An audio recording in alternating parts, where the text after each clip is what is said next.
F'erba' snin il-Gvern raħħas il-mediċini 9 darbiet. 143 mediċina fosthom tal-kanċer, tal-ażma, tal-għadam, tad-dijabete u tal-ansjetà raw ros ta' bejn 5 u 67%.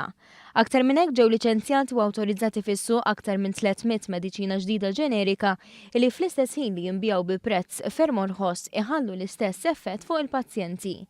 Dan ir-rendikont ingħata mill-Ministru Helena Dalli meta spjegat kif l-Awtorità Maltija tal-Mediċini hija kommessa li tkompli taħdem għal ġid tal-pazjenti. Qegħdin nippjanaw li nkomplu għaddejjin bl-istess ritmu li għaddejna dawn l-4 snin u kull quarter inħabbru roħs fil-prezzijiet. Ovvjament nkunu qegħdin nagħmlu dawn il-laqat mal-stakeholders sabiex niddiskutu dawn il-prezzijiet. Il-Ministru Dalli ħabbret ukoll li twaqif ta' sezzjoni ġdida fih dan l-Awtorità Maltija l-Mediċini li se tiffoka fuq ir-riċerka, il-kwistjonijiet xjentifiċi u l-innovazzjoni. Spjegat kif sa 4 snin ilu din l-awtorità kienet tinsab f'sitwazzjoni finanzjarja ħażina u l-ħaddiema kienu qed jiffaċċjaw numru ta' problemi.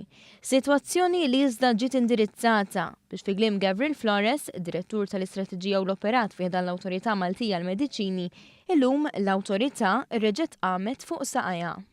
Illum għandna awtorità li hija sostenibbli, li hija ffukata fuq il-pazjent u l-konsumatur, bdejna servizzi ġodda, qed immorru anke nagħmlu spezzjonijiet barra mill-Ewropa biex nagħmlu numru ta' kumpaniji li llum jistgħu jimportaw il-mediċini għall-ewwel darba fl-Ewropa wara s-servizz li tagħti il-Medicines Authority.